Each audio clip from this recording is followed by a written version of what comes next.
WITSON of the systems for what car anyway. So okay, I'll crack on with the this video here. I'll just zoom in here so you can have a little look.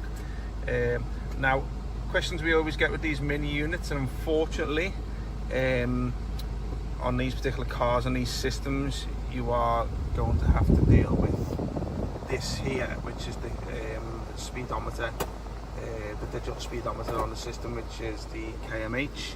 Unfortunately, the factory tend to produce it for mass market, which is obviously we're just a minority being on the MPH, so you tend to be stuck with that.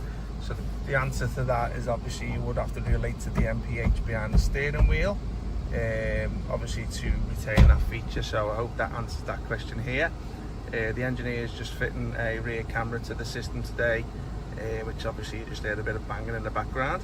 Okay, so this is it's an 8-core processor, so just ensures that the system's nice, rapid and responsive, free from lag and stuff like that, and you do get 464 gig on it.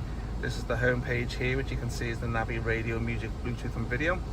The navigation is just a shortcut, so you can add any maps of choice to there if you want to download them from the built-in Play Store. Android is the operating system, but it'll work totally fine with iPhone, don't worry about that.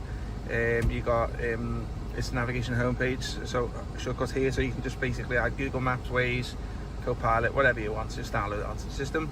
This radio here, excuse the little knock on the video, this radio is an FM AM radio, so you can have the radio station names down here, which obviously you can see. If you want to add DAB radio, you can do also. You can download an app on there, play through the CarPlay, the Android Auto app, or basically download the application to go with the offline one we sell for $39.99.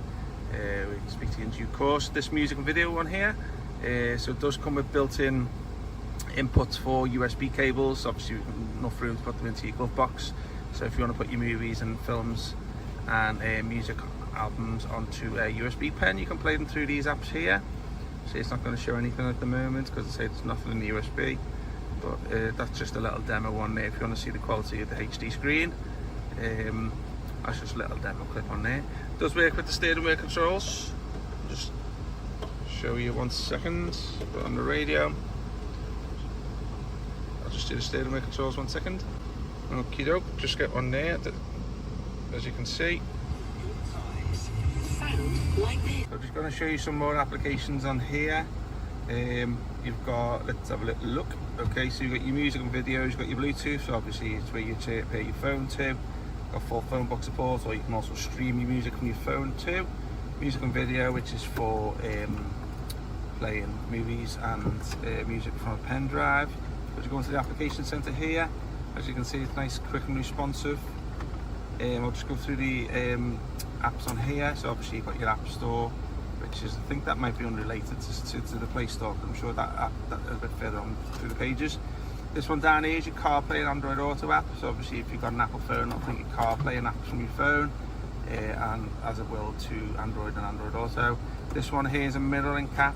I won't promote that to you because they tend to be getting phased out, and the $10, like all the developers tend to be putting all the money into this app here, and this one will be phased out, so it'll start being less and less compatible with your phone. So don't buy it for MirrorLink, I'll be truthful. Just go for the CarPlay or download the app that you want onto the system through the Play Store. Or so if you want to add like a TV box to it, you can do that too. There's your Bluetooth for streaming, a few little browser apps and steering wheel control apps there. This is your DSP sound processor application, which basically allows you to enhance the output and play around with that side of things. Going on to the next page, so you've got file manager, so that's good if you want to download any apps that are not on the Play Store. If you like your IPTV and stuff like that, you can download it through there. If you know, you know. Gallery, Google, there's Google Maps there. There's a couple here which are basically from on the homepage like radio, the Navi music player. Here's your Play Store, so if you want to download any applications from the Play Store, you can do so also. Let's go to the last page. Okay, a lot of questions we get is about this particular app here, is the vehicle settings app. So obviously this is where it shows things like tyre pressure and stuff like that, and car's trip computer. So I'll just zoom through this slowly so you can have a little look.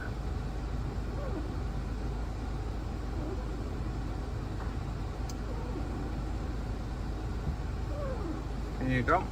So also, I'm just going to show you what the icons on here are. So obviously these would probably be on your old radio that you're removing. So as you can see, it's got your engine management lights on, traction control,